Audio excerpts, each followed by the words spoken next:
was finished. She just got derailed by two teenagers. I see, that's all right. Yeah.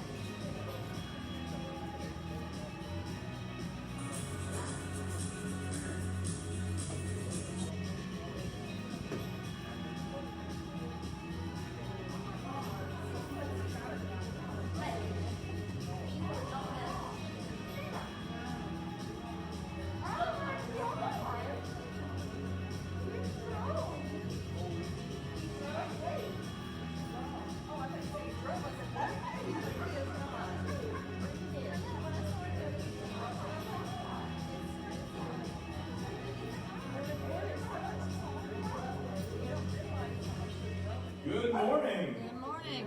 Glad to see you all this morning. We're getting less Baptist. We're all at the front. That's kind of crazy. I mean, like I can see people with my glasses on. I can't see the back rows. There's a little emptiness over here. But glad you're here today. If you're joining us online, glad you're tuned in with us. I've got earplugs in why I can't hear, so can't be a problem. But glad you're here. Glad you're here to worship with us. Just a couple things I want to mention as we get started today. Our students will meet tonight at our house, 6 o'clock, out in Silver Lake.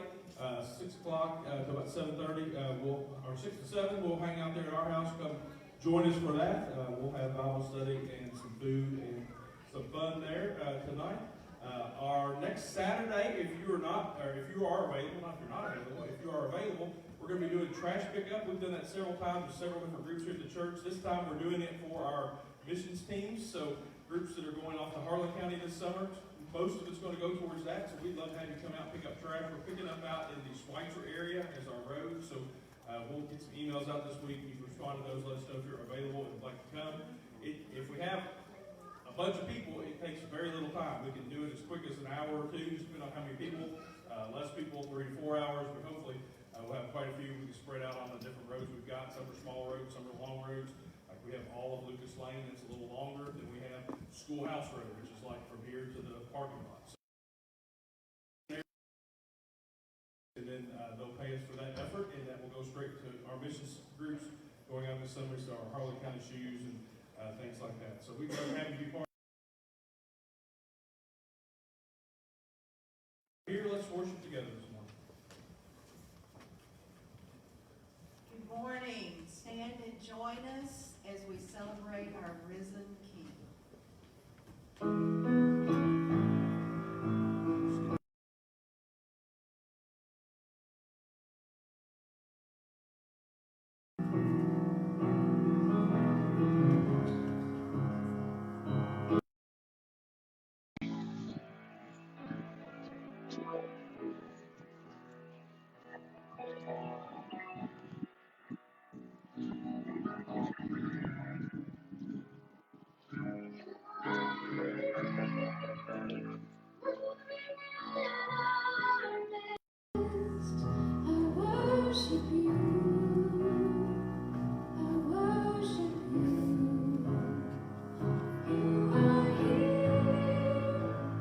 Working in this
acknowledge how great your faithfulness is.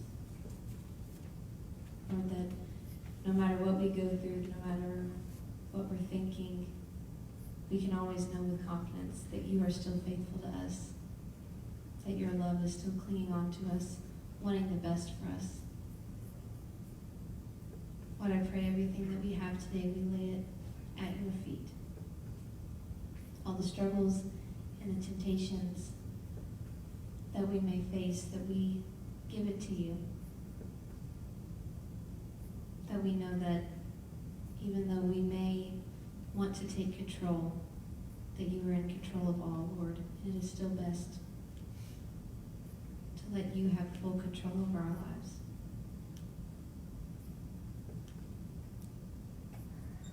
I pray that we focus on your goodness, on your faithfulness, on the blessings that you give us even though you don't have to give us, Lord. The mercy and grace that you show us every day. I pray that we offer what we have to you, Lord. And I know that you'll return more than we deserve. I pray that we have open hearts that cling to you today, Lord. Thank you for your sacrifice and for your love. In Jesus' name, amen.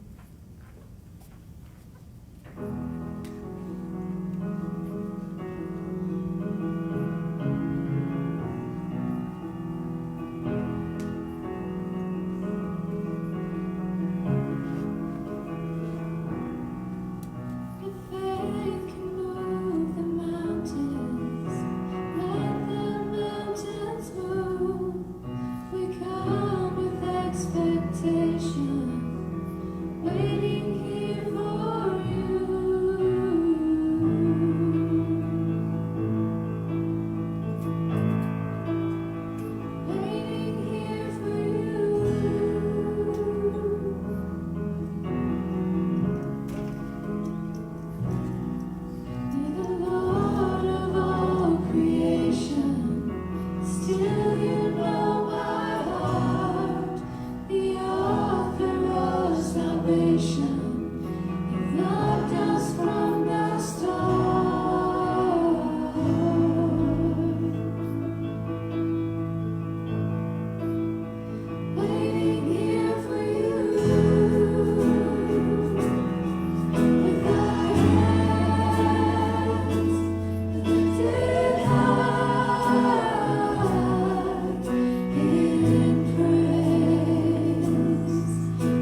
We don't do this often, but I don't stand down there often and follow the band up here. So let's give the band a round of applause just as our gratitude.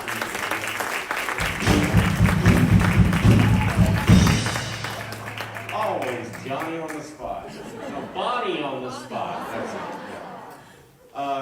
I've talked to a number of you, and just to clarify things, I am not so overweight that I'm wearing a girdle now. Just to clarify that. Injured my shoulder this week. I've wanted to be like Janet for so long.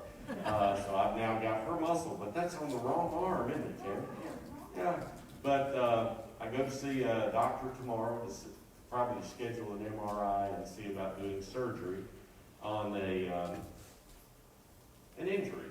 So be in prayer for me tomorrow, and continue to pray for all of those who are not with us, some who can't be with us, some who, because of contacts with others, that they feel it's best to protect them. And we bless you for that. Thank you for caring for others. And it's awesome seeing faces out here. I guess I haven't picked this off now. You have been a missed bunch of folks. Amen. And I say that from my heart. So thank you for being here. If you will, find your Bibles and join me back in Matthew 13. The past 2 weeks, on Palm Sunday and then on Easter Sunday, we moved to the latter chapters of Matthew. Matthew 26 on Palm Sunday, Matthew 28 on Easter Sunday. Today we're moving back to the last sermon out of Matthew 13 and continuing our trek through Matthew 13. 3 weeks ago, we dealt with, the title of the sermon was "The Kingdom of Heaven is Like." And that was where Matthew gives account of Jesus starting to teach with parables. And at that time, he taught with 3 parables that he specifically said the kingdom of heaven is like. And he said what it was like. Well, today we continue along that line, 4 more parables that deal with the kingdom of heaven is like. But today we're going to be looking at the king and his kingdom. The king and his kingdom. Now, just so that we establish that foundation again, let's consider what a parable actually is. A parable I defined a few weeks ago as an earthly picture of a heavenly truth. An earthly picture of a heavenly truth.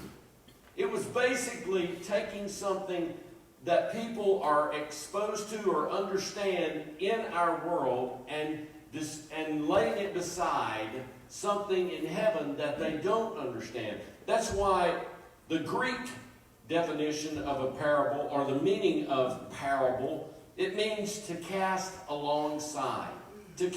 So a parable is a story or an illustration that casts alongside a truth from heaven, and what lays beside it is something that we understand here on earth. Now here's the key. It deals with revealing and concealing those truths. Here's how that works. For those who have ears to hear, and Jesus said that often at the end of the parables, for those who have ears to hear, let him hear. For those who have ears to hear, it's those that the truth is revealed to, because their hearts are open, their ears are tuned in, and they're ready to hear the truth. For those who do not have ears to hear, that truth is concealed. They walk away wondering, what did he mean by that? That's why when Jesus first shared the parables, the disciples came to him and said, why are you talking in these stories? Why are you doing this? And he explained it specifically. Now, along the line of what we're about to look at, it's difficult many times to know the value of something, especially when we have no connection with that something. And you have to give me a moment. My arm is cramping like crazy. And especially when you have nothing, you're not connected to those heavenly truths. And your ears are not tuned in to hear that truth. And so Jesus was showing value for things to people who had a connection with either those items or specifically with the kingdom of heaven. And I believe that Jesus experienced a lot of disconnection with the people because they weren't connected with those truths. Now, the value of something, I mentioned that. Let me clarify this specifically. Jesus knew the value of everything that he was teaching. He knew that, but the people that weren't connected couldn't get a grasp on that. It was only a couple of weeks ago, I was at a peddler's mall and came across a number of baseball cards. I don't know if you ever collected baseball cards as a youth, but me and my older brother collected a lot of baseball cards, and we were always comparing, always trading cards and that type of thing, and it just seemed like he always had the better cards. But to us, they were valuable. And I looked at a lot of those cards on the shelf, and I thought, I would have put a higher price on that because of my connectedness with cards in the past. Now, we also came across some cigar boxes. Anybody remember cigar boxes? My dad had 2 or 3 of those, but one specifically he kept in his closet where he kept all of his collector's coins. He had some of the wheat straw pennies. Y'all remember wheat straw pennies? He had buffalo head nickels. He had silver dollars and half dollars, and had all kinds of collections that he had. And that's also where he kept the coins that we would get a lot of times with our baseball cards. So that box to us was valuable. We came across those in a peddler's mall, and I thought, that means a whole lot more to me than it does to most folks. They would come by and just think, hey, are any cigars in there? But for me, it was something that held something of value. So the box held value to me because of that. And I'm using my left hand more than I should, so I probably should do this back. But it held more value than it should have. I believe that must have been how Jesus felt in describing the value of the kingdom of heaven. The kingdom of heaven. Especially when the people had no connection to it. For him, this was something of high price. But for them, they wouldn't pay a penny for it. Jesus begins by talking about the kingdom is priceless.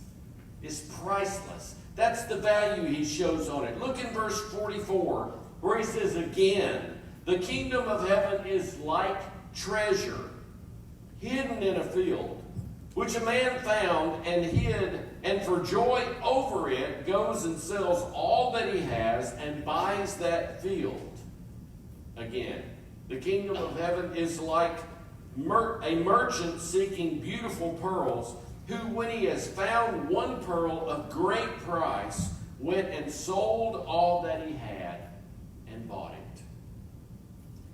In these 2 illustrations, these 2 parables, Jesus paints 2 pictures of the worth of the kingdom of heaven. The first, he said, it's like a treasure. It's like a treasure. He says that this treasure was hidden in a field, and that this man found it, hid it in a private place, and then sold all that he had so that he could buy the field and have not just the field, but the treasure as well. So he was doing it right. Now you have to understand the context of this. In those days, they didn't have banks.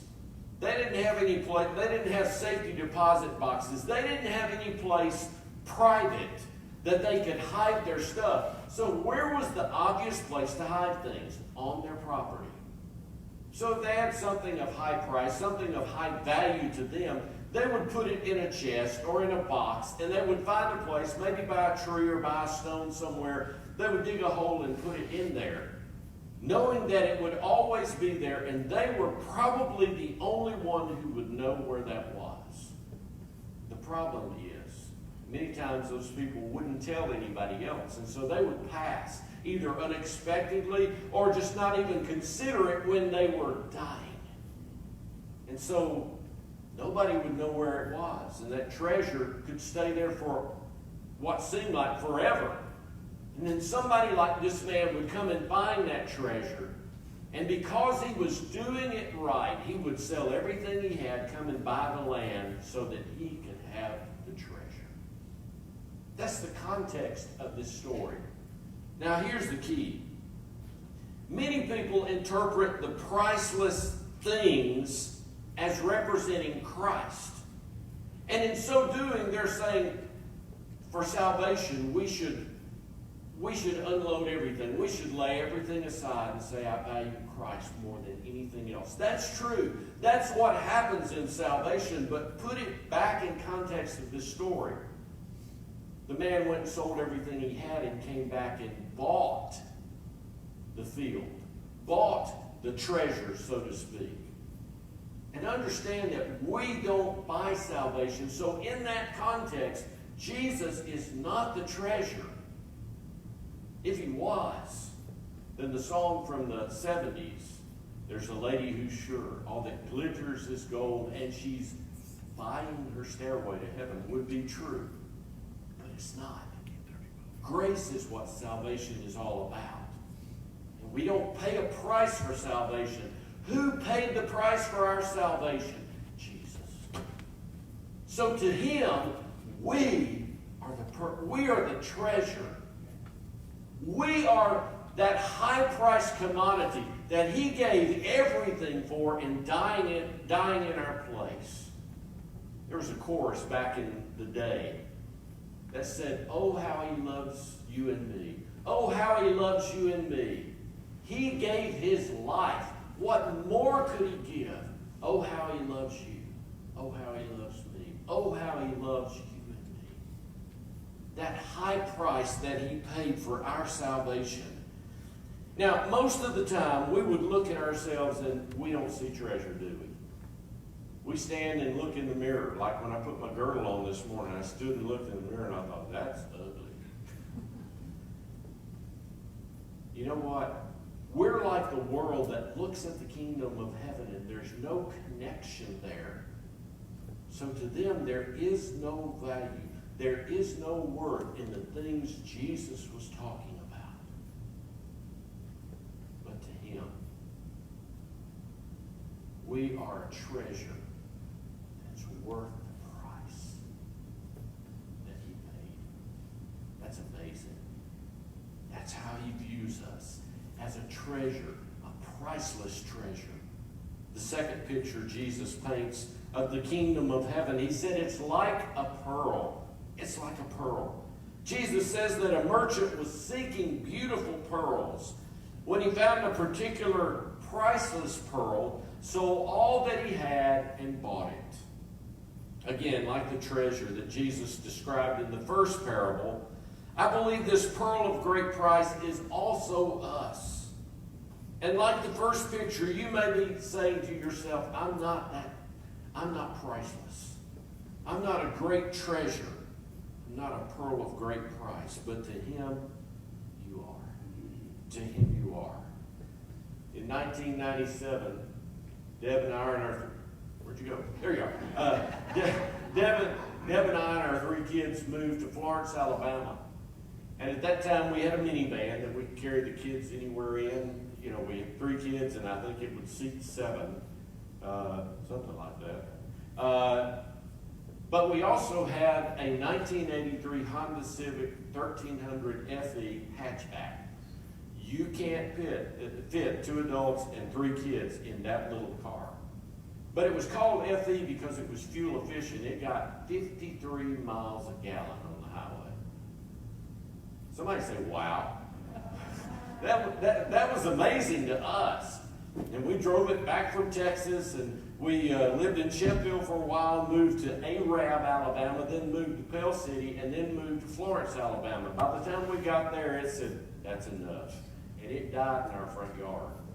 We didn't pull dirt over it. We had a guy that bought it for parts and towed it away. But at that time, we needed a new car, a new vehicle. And so began that search for a pearl of great price, you know what I mean? Trying to find that thing that nobody else has seen that we could have. Well, I went to my banker. I think I was talking to Terry at church one day. Terry was our banker. He was also a good friend. He was also a member of our church. And I was talking to him. He said, come by my office tomorrow. I'll try to contact somebody for you. So I went by. He drove a Jeep Cherokee. And the guy that he got his Jeep Cherokee from, he called and he said, I've got a 95 Jeep Wrangler. And I asked Deb about it. She said, it's about time we got another Jeep. We had one shortly after we were married. So I went and looked at it. She came with me. We drove it. It was our pearl of great price. And you may look at it and say, no, it's a rolling piece of junk. The price has raised over the years as I fixed it time and time again. But I've had it 24 years. And it is a treasure to me. Deb knows when I refer to my baby, I'm not talking about her. I'm talking about my Jeep a lot of times. Sorry about that. Sorry about that. But you look at it and you think, why are you still driving that? Because to me it holds value. It holds worth. We've been through a lot together. And it's not a priceless pearl, but it means a lot. I think sometimes people looked at Jesus when he was talking about heaven, and they thought, this guy's a sucker. He's talking about things that mean nothing. Bring something down to earth that we can lay a hand on and we can value. But Jesus came from heaven to earth. And he knew the value of that commodity. And he was trying to put it on an earthly level for all those who would hear. And he talked about the kingdom as being priceless. Second of all, he talked about the kingdom is exclusive. Look in verse 47.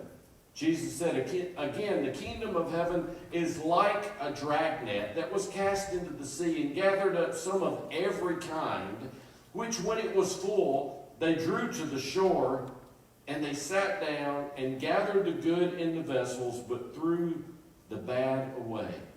So it will be at the end of the age. The angels will come forth, separate the wicked from among the just, and cast them into the furnace of fire. There will be wailing and gnashing of teeth. Jesus said to them, have you understood all these things? They said to him, yes, Lord.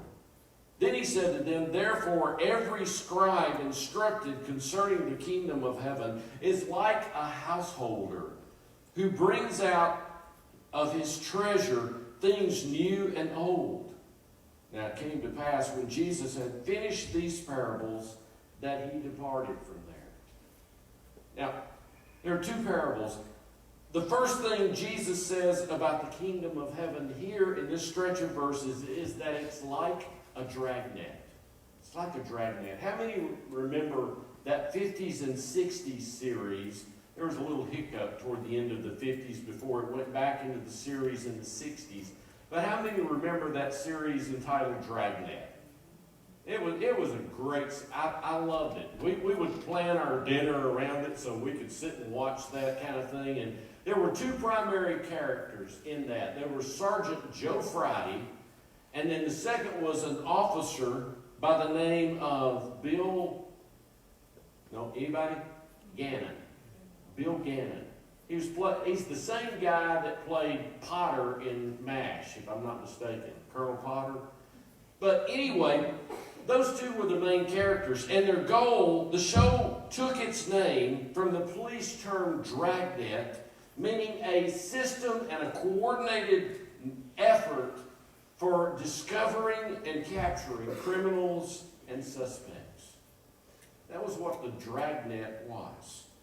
Now here, the dragnet that Jesus describes in this parable has a similar function, except it was specifically a large fishing net that would be cast into the sea. It would sink to the bottom of the sea, and they would draw it back either to a boat or to the shore. And it would, most of the time, be so full of fish that it was really heavy. And once they got that to the shore, Jesus says specifically they would sort through that and find good and bad fish, small and great, different sizes, different kinds. The parable of the dragnet is not a whole lot different from the parable of the wheat and tares. You remember in that parable, Jesus talked about the end times, when they would do a harvest, and they would get in all the harvest, and then they would sort through what was good and what was bad. Same thing here. They drew the net in. They would sit down. They would sort through what was in the net. Good fish, bad fish. Throw the bad back. Keep the good. That was the goal in this dragnet. The casting of the net. Here's the cool part. The casting of the net represents the gospel, preaching the gospel of the kingdom of heaven. That's what Jesus was teaching his disciples about that dragnet effect. And he's talking specifically about the end of time when judgment day comes and the good and bad are separated. But this justifies the time when Jesus called Simon and his brother Andrew. You remember that? He said, "Follow me and I will make you what? Fishers of men." So you see why he connects. They understood this. It made sense to them. They had ears to hear.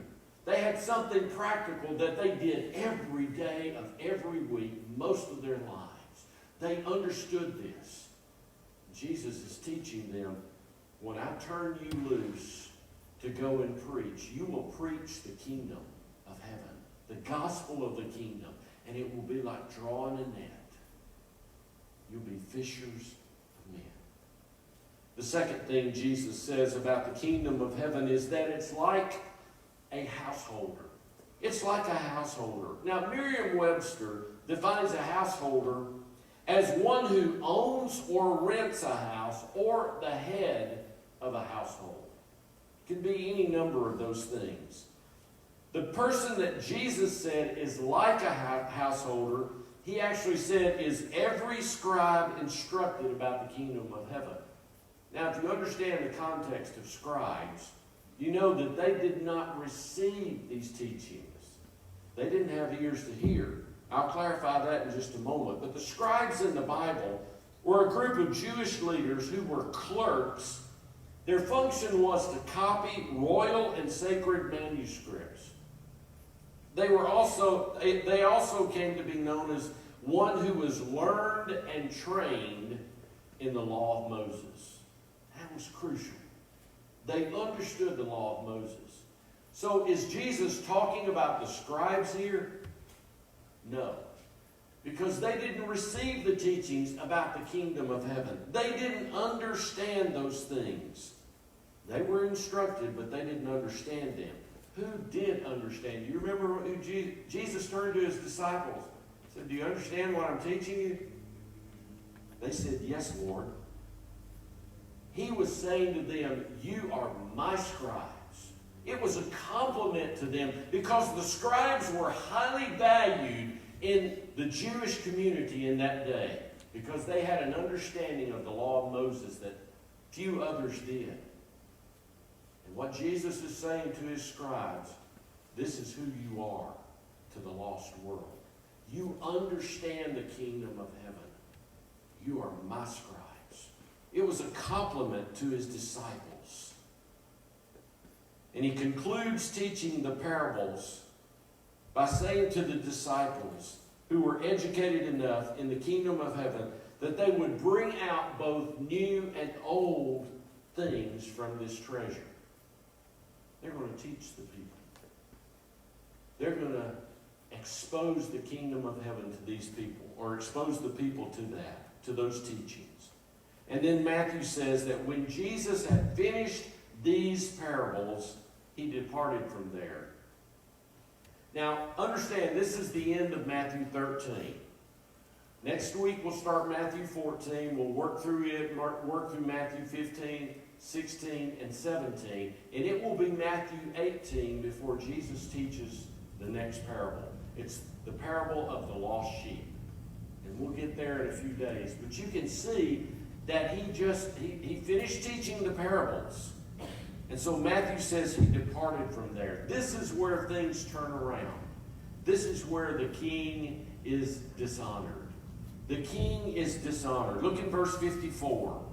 When he being Jesus, when Jesus had come to his own country, he taught them in their synagogue, so that they were astonished and said, Where did this man get this wisdom and these mighty works? Is this not the carpenter's son? Is not his mother Mary and his brothers James, Joseph, Simon and Judas? And actually that would be Jude. But Judas was the complete name. Like my complete name is Michael, but most people know me as Mike. He referred to him as Judas, but he went by Jude to most of the people that knew him. And his sisters, are they not all with us? Where then did this man, twice they called him this man, where then did this man get all these things? So they were offended at him.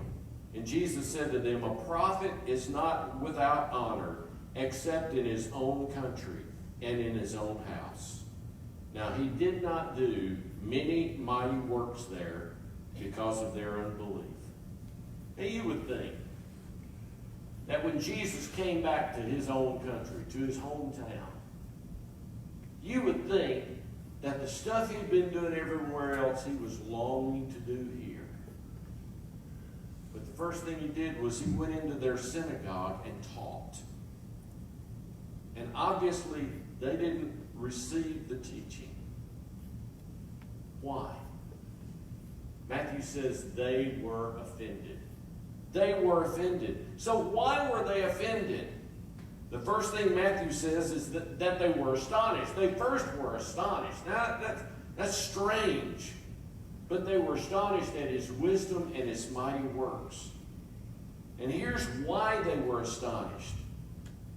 They were offended because they knew him and they knew his family. They even went so far as to identify 4 of his brothers. They called him by name. And then they vaguely referred to his sisters. They talked about his father. Is he not the carpenter's son, Joseph the carpenter? They called Mary out. So they identified him as one of them. You have to wonder, or at least they had to wonder. They were astonished at his teachings, but they were wondering, where did he get all this? He hadn't been away to school. He didn't sit with a rabbi every day. He didn't learn the things that we've been taught. So where did he get all this? The kingdom of heaven is like. Where did he get all this? Their question, where did this man get all these things? All these unanswered questions evidently left them troubled to the point that he was rejected. He was rejected. And Jesus said, a prophet is not without honor except in his own country. And he didn't end it there. He said, in his own house. Evidently, the offendedness was not limited to the people out in the community. It also came home to his own house. Think about it. When Jesus was crucified, who was there? Legend has it that Joseph had already passed by that time. Who was there? Mary, his mother, Mary Magdalene, Mary Zebedee's wife, and John. 3 women and John. His brothers weren't there. His sisters weren't there. Family was not there when he was crucified. Think about it. This is just a reference. When a running back is running, sometimes they use a tool that's available to all of them, but not all of them use it. But you've seen it used before. If somebody's coming close to them to tackle them, what do they usually do? They put out a stiff arm to stop them from getting close enough to wrap their arms around their legs or to hit them in the midsection and to take them down. Stiff arm. That's what these people were doing. They were stiff-arming Jesus. They were keeping him away. They were afraid of what he was teaching. They didn't understand it. It made no sense to them. And so in order to reject the teaching, they rejected the teacher. They rejected Jesus. It's kind of scary. After years in the ministry, I've seen people who accepted Jesus and people who rejected Jesus. They were offended, and he was rejected to the point that Matthew says he did not do many mighty miracles there because of their unbelief. Matthew doesn't say he did nothing there. He didn't say that he chose to do less. It said that he did not do because of their unbelief. Many mighty miracles because of their unbelief. Think about it. What did they miss out on? What do we miss out sometimes because we just don't believe? And it's not the amount of our belief. We talked about that a few weeks ago. Faith the size of a mustard seed, you can speak to this mountain, tell it to move, and it'll move to another place. Even the smallest amount of faith, they evidently didn't have that. What about us?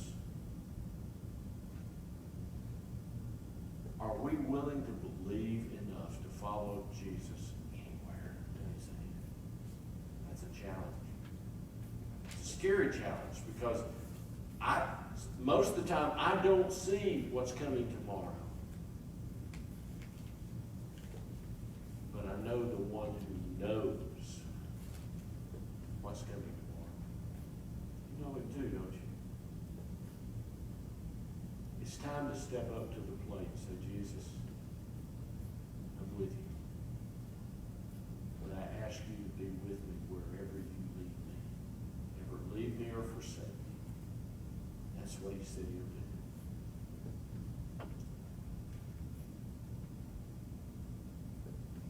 I want to pray for you. I pray that if you find yourself in a place of unbelief, don't hesitate to call me, to call Lee, to call Miss Diana, to call any one of our deacons, and just say, help. Help. Pray with me. I guarantee you they will. They'll pray with you and they'll pray for you. And I want to pray for you right now. Lord Jesus, we sang it just a little while ago. Great is thy faithfulness. You are faithful. Father, sometimes we face trials that we don't understand where the next step will lead us, much less the next turn in the road. But you know. So, Father, I pray that we'll go to your word. We'll read it. We'll meditate on it. We'll ingest it. We'll take in your word. And our faith will increase to believe that there's nothing you can't do. Nothing is impossible with God. May we get to that point that we believe that with all of our hearts. And we see you do many mighty works in our midst because that's who you are. May you not be limited in our midst by our unbelief. But may you feast on our belief in you and our faith. May you take us farther than we ever imagined we could go, because that's who you are. That is who you are. We sang those words a while ago. And we believe that. Thank you for loving us. Thank you for saving us. Thank you for where we're going with you.